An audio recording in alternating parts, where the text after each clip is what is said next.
Dhaamsa adda bilisummaa Oromoo bara haaraa bara 2025. Kabajamaa uummata Oromoo. Mirgi kee sarbamuurraa roorroon sirratti darbe jireenya hadhaawaa geggeessuuf dirqamte. Miseensota ABO biyya keessaa fi biyya alaa kaayyoo keessanitti cichuun qabsoo bilisummaa Oromoo keessatti dirqama keessan baataa jirtan. Lammiilee Oromiyaa hunda. Akkasumas deeggartootaa fi firoottan qabsoo bilisummaa Oromoo baga waggaa bara haaraa bara 2025 isin gahe jechuun addi bilisummaa Oromoo ABO'n kabajaan dhaamsasaa isiniif dabarsa. Waggaa haaraan bara 2025 waggaa uummanni Oromoo itti jabaatee hojjetee fi falmatee harqoota gabrummaa jalaa bahee bilisummaa isaa itti gonfatu. Bara lammiileen Oromiyaa mirgi isaanii guutuutti kabajamee nagaa fi boqonnaa qananiin itti jiraatan, bara cunqursaa fi saaminsi itti xumura argatu, akkasumas kabajamuun mirga ummattootaa itti mirkaneeffamu akka ta'u addi bilisummaa Oromoo hawwa. Hawwiin kunis akka mirkanaa'uu fi dhugoomu mul'ata keenya ta'uu ibsina. Mooraa qabsoo bilisummaa Oromoo dabalatee uummatni Oromoo maal keessa akka turee fi dabarse haalli Itoophiyaa fi Oromiyaa darbees mooraan cunqursitootaa aangoo of harkaa qabanii maal fakkaataa akka turan gamaagamatuun fardii ta'ama. Kana gochuun waggaa haaraa keessa kan hojjetamuu qabu irratti hamilee fi murannoon itti seenutti dabalee gufuulee fi didhaalee mul'atan jabinaan irra aanuuf gargaara. Addi bilisummaa Oromoo ifatti uummata isaa keessatti qabsoo karaa sirnaa geggeessuuf waliigaltee mootummaa Itoophiyaa waliin taasisuun sochii siyaasaa erga eegalee waggootni 6 darbanii jiran. Deemsa waggoota kanneenii keessatti didhaaleen gama sirna mootummaa Itoophiyaa aangoo of harkaa qabu irraa ABO fi uummata Oromoo mudatan akkaan hamaa fi ulfaataa ta'uun uummata keenyaa fi ummattoota Itoophiyaa mara jalaa dhokataa miti jennee amanna. Heddumminaan hidhamuu miseensotaa haga hooggantootaatti, ajjeefamuu miseensotaa haga hoogganaatti, cufamuu waajjiraalee hanga saamamuu qabeenyaa dhaabaatti, yakkootni mootummaan aangoo karaa hin taaneen dhuunfatee jiru ABO irratti deemsifamee akkaan ulfaataa fi bal'aadha.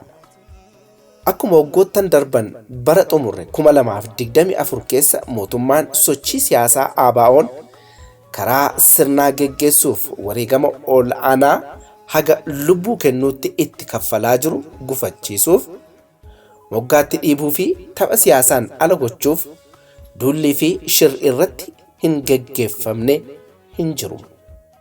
Duullii fi dhiibbaan kun haga guyyaa har'aatti itti fufe malee hin xiqqaanne yookiin hin dhaabbanne. Haa ta'u malee ABO'n jaarmiyaa siyaasaa ummataa fi dhimmi inni qabatee deemus dhimma ummata Oromoo waan ta'eef ABO rakkinoota kana hunda keessummeessaa dirqama isaa dachaan bahachuun fuulduratti deemaa jira. Barri 2024 xumurre deemsa qabsoo bilisummaa Oromoo ABO'n durfamu keessatti addatti ammoo sochii karaa nagaa dhaabichi wallaansoo waliin qabaa jiru keessatti taateewwan garaagaraa jabina hojii qabsoo mul'isan, rifaatuleen adda addaa hammeenyummaa mootummaa Itoophiyaa mul'isan kan itti keessummeeffamedha. Deemsa qabsoo bilisummaa Oromoo gufachiisuu fi siyaasa Oromiyaa keessaa dhuunfatee akka barbaadee fi waan ofii fuudhe tarkaanfachiisuuf kan yaaduu fi hawwu sirni Itoophiyaa kana milkeessuu kan dandeenyu adda bilisummaa Oromoo irratti duuluun diiguu fi dhabamsiisuun akeeka jedhuun bara 2024 keessas akkuma duraa ABO taargeetti godhatuun guddoo irratti shireera duuleeras ta'us cichoomina miseensotaa fi ummattoota keenyaan qabsichi imala isaa qofa irratti xiyyeeffachuutti milkaa'eera. Duulota mootummaan kun adda bilisummaa Oromoo irratti godhe keessaa inni ijoon ajjechaa suukanneessaa qondaala siyaasa dhaaba keenyaa jaalbattee urgeessaa irratti raawwate osoo hin kaasin bira darbuu hin dandeenyu. Yakki ajjechaa jaalbattee irratti qaamni mootummaa raawwate hangam adda bilisummaa Oromoo diinonfatee akka jiru kan agarsiisedha. Mootummaan kun sochii siyaasaa karaa sirnaaf murannoo ABO'n qabu gaaffii keessa akka galuuf tarkaanfii hamaa fi sodaachisaa kamuu fudhatuu irratti kan of duuba hin deebine ta'uu kan itti mul'isedha. Murni kun ABO fi dirree siyaasaa bilisaa fi karaa nagaan falmiin siyaasaa geggeessuu irraa hagam sodaa guddaa akka qabu yakki ajjechaa jaalbattee urgeessaa irratti raawwate agarsiistuu guddaadha. Jaalbattee urgeessaa qofa osoo hin taane ajjechaalee fakkaatoon guutummaa Oromiyaa keessatti miseensotaa fi deeggartoota dhaaba keenyaa fi sabboontota irratti raawwatamuu bal'aadha. Kun hundi ABO dadhabsiisuu fi moggeessuuf qofa osoo hin taane uummata Oromoo qabsoo isaa irraa ugguruuf yakka shiraan guutamee raawwatamudha. Dirree tapha siyaasa Itoophiyaa keessaa guyyaarraa gara guyyaatti dhiphisaa abdii dhaabota yookiin paartiilee siyaasaa uummata isaaniif dhugumaan qabsaa'anii dukkaneessaa jira. Murni aangoo afaan qawween tikfachuuf lola geggeessaa jiru kun miseensota ABO hidhuu fi ajjeesuu dabalatee har'allee waajjira muummee Gullallee dabalatee guutuu Oromiyaa keessaa waajjiroota ABO akkuma cufetti jira. Qabeenyaa dhaabaa guutummaatti akkuma saametti jira. Kun dhiphachuu dirree siyaasaa biyyattii fi gartuun kun nagaan dhibdee siyaasaa jiru hiikuuf har'allee fedha murannoo fi haamilee akka hin qabne mirkaneessa. Abbaa irrummaa isaas kan agarsiisudha. Isa kana garuu qabsoo miseensota qabsaa'otaa fi gargaarsa uummataan bara 2025 kana akka irra aannu abdii guddaa qabna.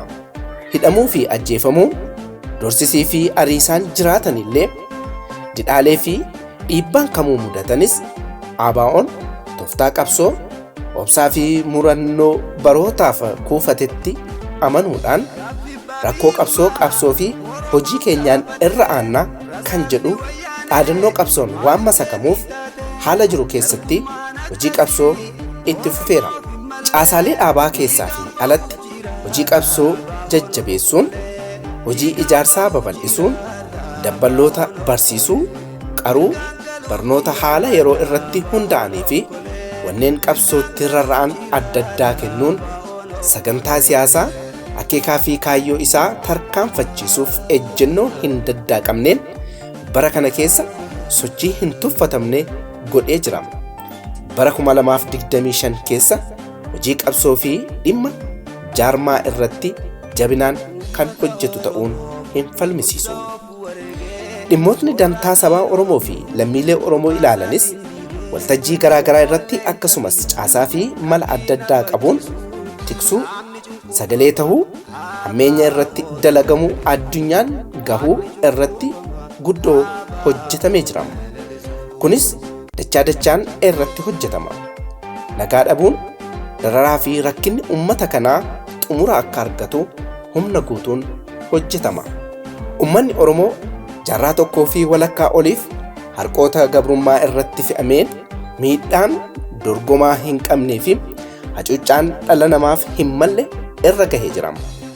Waggoota dheeraa bittaa lagaa fi sirna kolonii jala ture kana keessatti mootummootni jijjiiraman illee akeekaa fi galiin isaanii jijjiiramuu dhabuu irraa hacuuccaa fi saaminsi bal'atuu fi jabeeffamuu malee isaanii xiqqaatan hin mul'atne.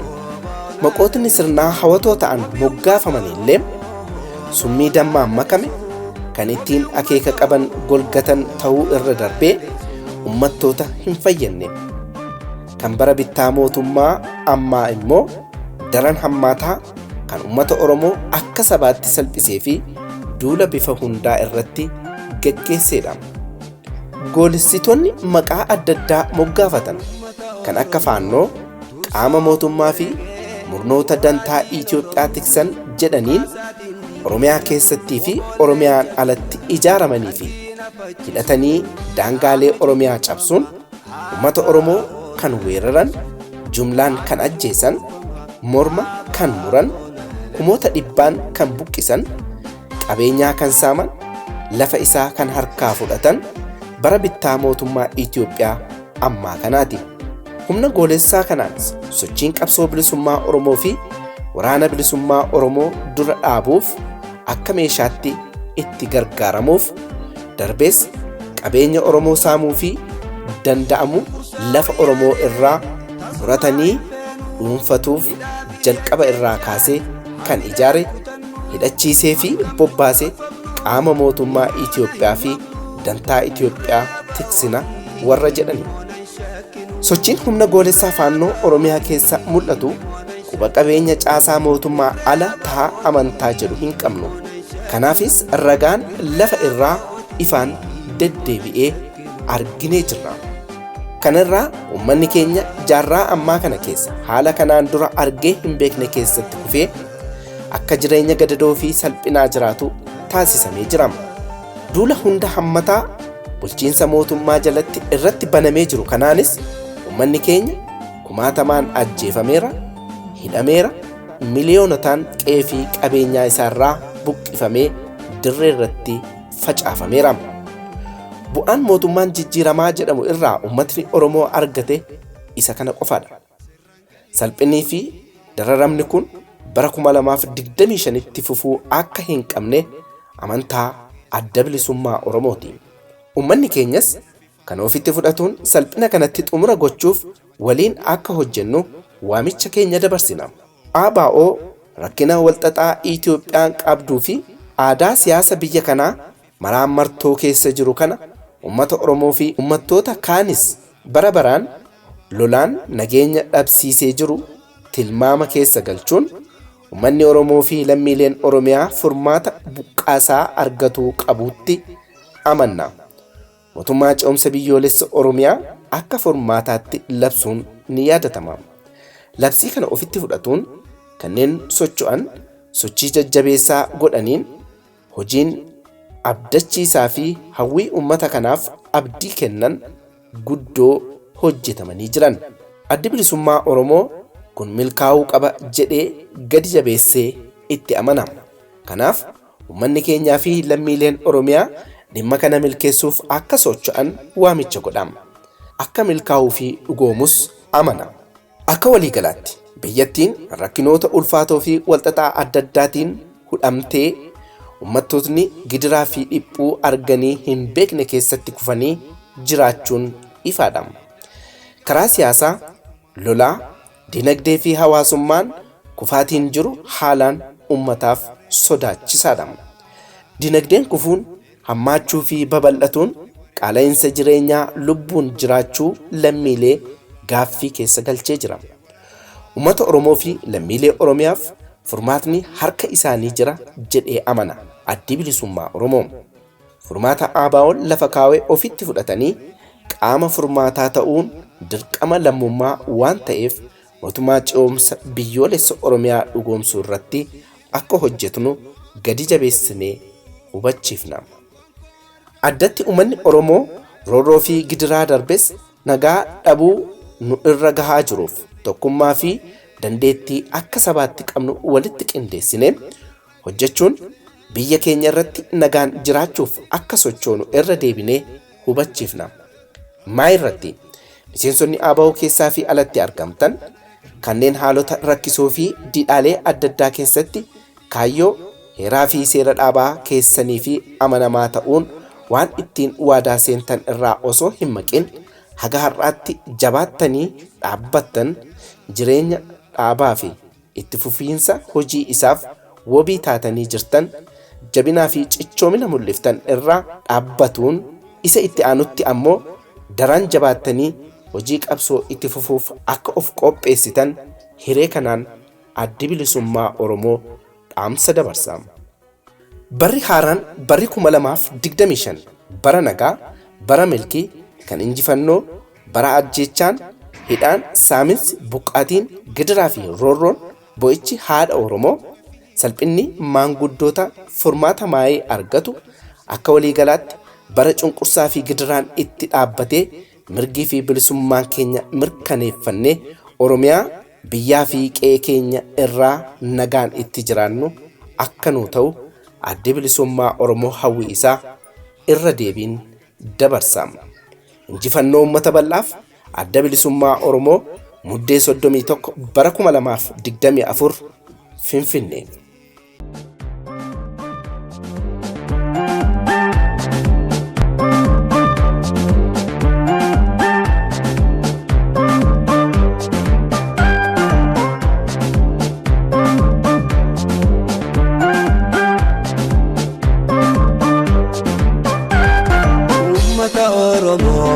Tursoof wareegee mooraadiin Oromoo dhukaasatiin dhiigee woboolleen biyyaa kan diina faccisu dhaabni cunqurfamaa ABO na lalisu dhaabni cunqurfamaa ABO na lalisu.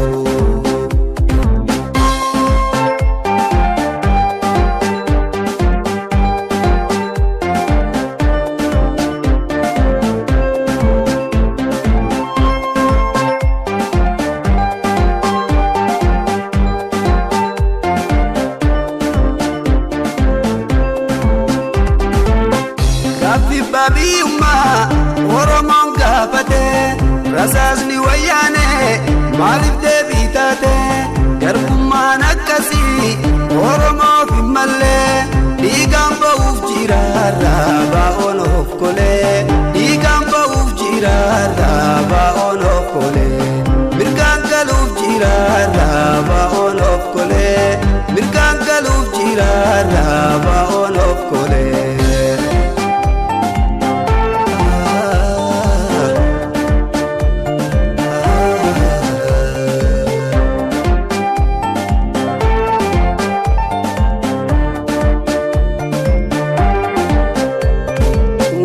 Oromoo tursoof wareegee mooraadiin Oromoo dhukaasaatiin dhiigee woboolleen biyyaa kan diina faccisu dhaabni cunqurfamaa ABO na lalisu dhaabni cunqurfamaa ABO na lalisu.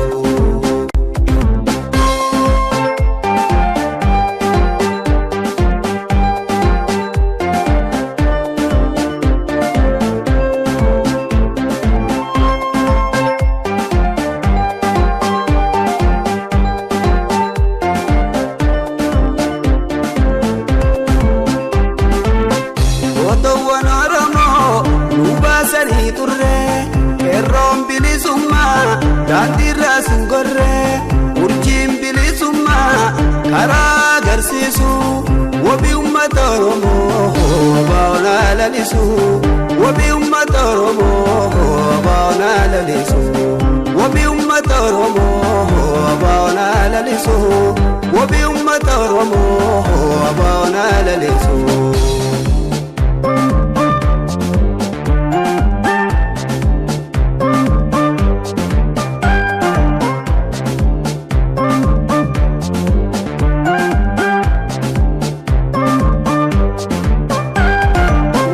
Oromoo tursoof wareegee mooraadiin Oromoo dhukaasaatiin dhiigee woboolleen biyyaa kan diina faccisu dhaabni cunqurfamaa ABO na lalisu dhaabni cunqurfamaa ABO na lalisu.